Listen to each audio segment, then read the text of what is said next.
दो साल में। पढ़ाई तो सभी कर लेते हैं, बट रिवीजन में प्रॉब्लम आती है। रिवीजन सब नहीं कर पाते हैं। रिवीजन को हैंडल कैसे करना चाहिए, मतलब कि एक सब्जेक्ट पढ़ रहे हैं, दो पढ़ रहे हैं, तीन पढ़ रहे हैं, फिर पहला भूल जा रहे हैं, फिर चौथे पढ़ जा रहे हैं, यानी कि वो रिवीजन को हैंडल नहीं कर पाते हैं। तो क्या फार्मूला कुछ ऐसा है कि आपने उसका यूज किया या वो उस टेक्निक को यूज की कि रिवीजन पे कैसे फोकस करते रहे लगातार?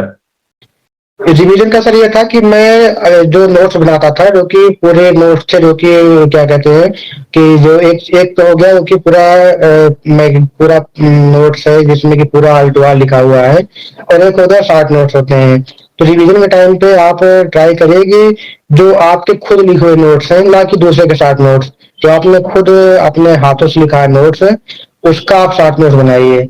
इससे क्या हेल्प होगा कि आपको, चूंकि आपने नोट्स बनाया है और आप उसी नोट्स के बिहाफ पे शॉर्ट नोट बना रहे हैं, तो कुछ चीजें आपको पहले से ही याद हो जाएंगी। उसमें आपको भी याद करने की जरूरत नहीं है बार बार कि कुछ लोग देखते हैं वो कोचिंग का शॉर्ट नोट पकड़ ले रहे हैं, जब टेलीग्राम पे कोई शॉर्ट नोट आ रहा है उसको पकड़ ले रहे हैं। आपको वो चीज नहीं करना है। आपको जो आपने खुद नोट्स बनाया है अपने कोचिंग की, जहां से भी आप पढ़ रहे हैं, कोचिंग से, सेल्फ स्टडी से, आपने वो शॉर्ट नोट जो आपने खुद बनाया अपने हाथों से, आप उसके शॉर्ट नोट्स बनाइए और उसके बिहाफ पे आप तैयारी करिए।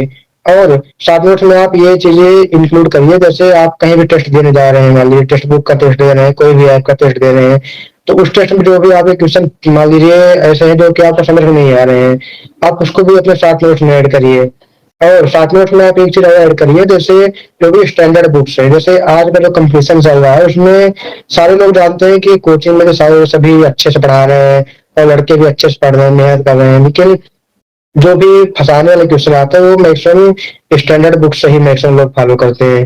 तो आप ये ट्राई करिए कि अगर आपके पास टाइम मिले इस सब चीज के अलावा भी, नोट्स के अलावा, तो आप स्टैंडर्ड बुक्स को ही फॉलो करिए, क्योंकि स्टैंडर्ड बुक्स एक ऐसी चीज है जो कि उससे बाहर कहीं भी किसी को कुछ नहीं आना है।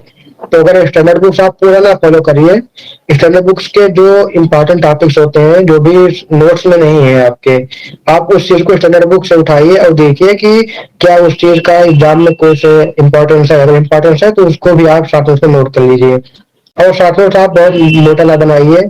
अगर एक सब्जेक्ट का है, जैसे डीएमसी का है, तो डीएमसी के शॉर्ट नोट्स आप 3 पेज 4 पेज में बना लीजिए, ताकि आपको याद रहे कि हाँ मुझे क्या क्या पढ़ना है। तो आप शॉर्ट नोट आप ऐसा बनाइए कि दूसरों को समझ में ना आए, लेकिन आपको समझ में आ रहा है कि हमें क्या क्या पढ़ना है उसमें से। तो इस चीज से कोड लैंग्वेज का ज्यादा यूज करिए।